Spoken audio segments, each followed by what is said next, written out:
There was someone who came up to me and said these words. You were awful. Those were the words that they said to me. Now, I didn't know that I was awful because I thought I was a great speaker. And I was like, how dare you walk up here and tell me I'm awful? There's, about 1,000 other people that are cheering, and then there's this one person. And I focus on what that person said versus the other 1,000. I chose to get bitter.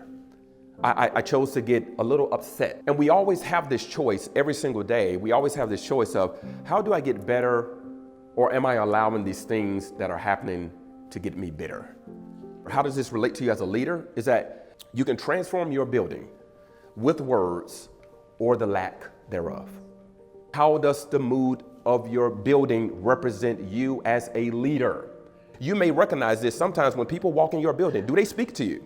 Do they say hello? Are they smiling? Are they excited to see you? How do we practice C4 communicating? That's number one. That's what we're going to talk about first.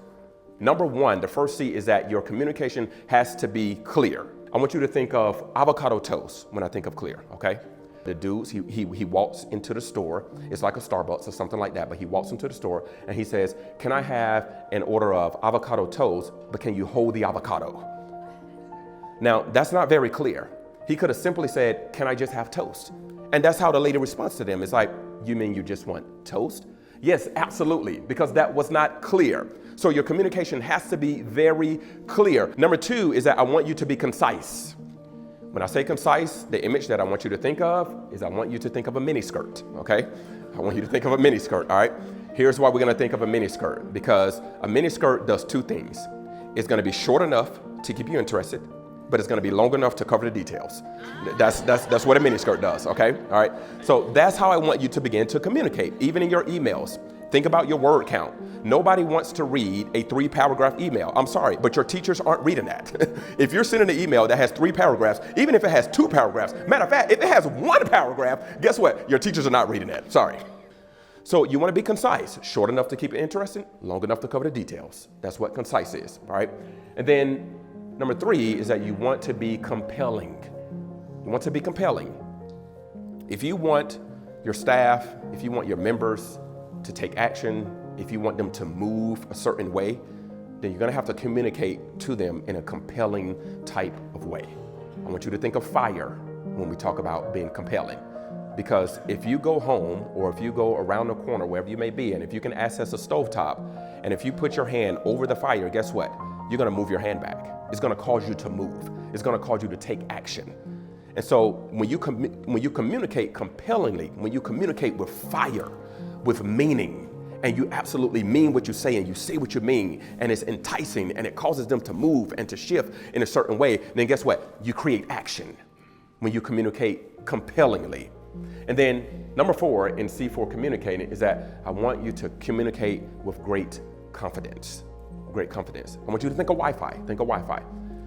If everybody in here is on Wi-Fi right now, you're expecting one thing. You're expecting a stable connection. That's what you're expecting. Whenever you speak with people and you speak with great confidence, what you're doing is that you're creating this level of trust. And once you create the trust, that's what actually creates the connection. And so when you talk with people and you're confident about what you're saying, you're not using a whole lot of ums and ifs and probably and possibly and maybe. You're very confident in what you're saying. It doesn't have to always be right, but you have to be confident if you want to make a connection with people. And so you want to think about these 4 things as you begin your journey, as you continue your journey, as you continue to motivate and lead your buildings. You want to think about, how do I communicate with them using the C4 method? It's got to be clear, it's got to be concise, it's got to be compelling, and then it has to be with great confidence in how you want to communicate with your leaders, with your staff. Remember that culture is very emotional. It's very emotional. You can transform your building with words or the lack thereof. This is how you transform your building. You want to communicate this way to every single person that there is. Remember, culture is very emotional. So how does the mood of your building represent you as a leader? Here's a question for you. When is the last time that you told your teachers how much you appreciate them? When is the last time that you went and told the janitor, somebody that you probably rarely ever see, you told a janitor, hey, I appreciate you so much. Thank you for keeping my building clean. Thank you for taking care of things that, a lot of people don't want to do, but thank you for doing that.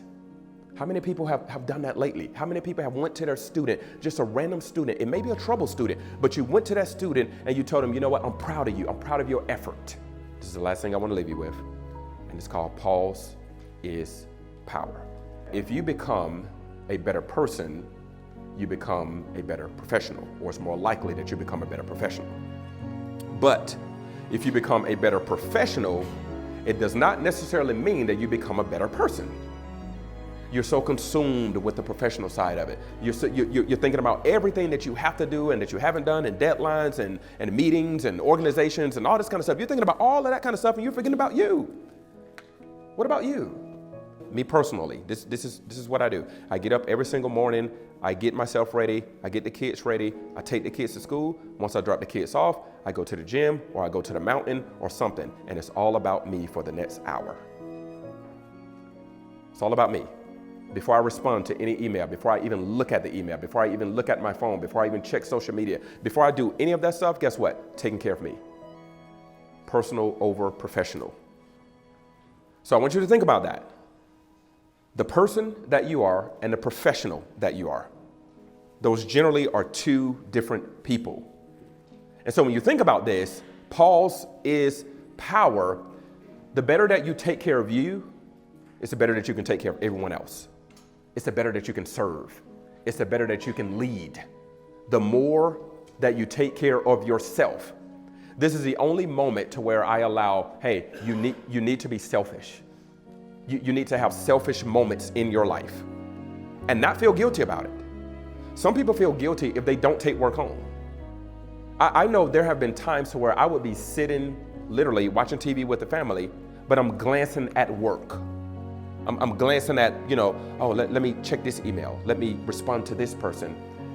And what I am doing is that I am destroying the moment that we have right there because I am putting the professional over the personal side. And this is what I want you to understand is that if you're going to generate power out of pause, it's putting yourself first. And you can't feel guilty about it. You can't feel guilty about taking care of you. Because a better you means a better everything. Better people means a better culture, and a better culture means what? A better experience.